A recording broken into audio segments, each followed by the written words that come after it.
Intéressons-nous maintenant à une fonction très utile dans le tableur Excel, il s'agit de la fonction si. Comme son nom l'indique, cette fonction va nous permettre d'utiliser des conditions.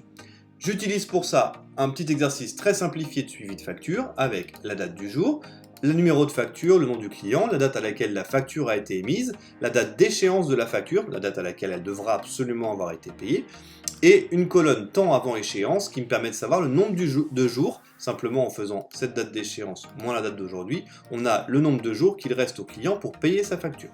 Ici, j'ai ajouté une colonne lettre de rappel dans laquelle justement je vais vouloir afficher soit oui pour dire je veux envoyer une lettre de rappel si le temps avant échéance est de moins de 8 jours, à ce moment-là il faudra envoyer une lettre de rappel au client. En revanche, je voudrais afficher non si le temps avant échéance est de plus de 8 jours, auquel cas il n'y aura pas besoin d'une lettre de rappel. On va donc pour cela utiliser une fonction si. Je me place dans cette cellule, je vais au bout de la barre de formule sur le petit f de x et je sélectionne ma fonction si.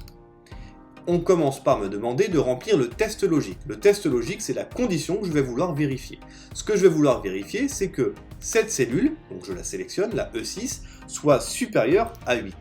Si cette cellule est supérieure à 8, la valeur, si vrai, donc si cette condition est vérifiée, si c'est bien supérieur à 8, alors on n'a pas besoin d'envoyer une lettre de rappel au client. On va donc écrire non pour la lettre de rappel, on ne veut pas l'envoyer. Comme j'ai écrit non et que ce sont des lettres, pour bien faire comprendre au tableur qu'il s'agit de lettres et non de nombres, on écrit entre guillemets, c'est impératif. En revanche, si la cellule E6 n'est pas supérieure à 8, elle sera donc soit égale, soit inférieure à 8, alors on va écrire oui, toujours entre guillemets puisqu'il s'agit de lettres, parce qu'on va vouloir envoyer une lettre de rappel au client pour lui dire il faut payer votre facture, il vous reste moins de 8 jours. Une fois que j'ai rempli ces conditions, je peux cliquer sur terminer, et l'on voit qu'effectivement, cette cellule-là est inférieure à 8, donc on a bien un oui qui s'affiche dans la lettre de rappel. Pour gagner du temps, j'utilise ma poignée de recopie pour recopier cette formule vers le bas dans toutes les autres cellules, et on se rend compte qu'effectivement, à chaque fois qu'il reste moins de 8 jours, on a bien un oui qui s'affiche dans la colonne lettre de rappel.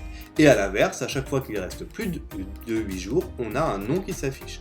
Cela est évidemment évolutif, puisque si je change cette date d'échéance, par exemple au 31 décembre, le client n'aura plus que 3 jours pour pouvoir payer sa facture, il est donc inférieur à 8, automatiquement, le oui s'affiche dans la lettre de rappel.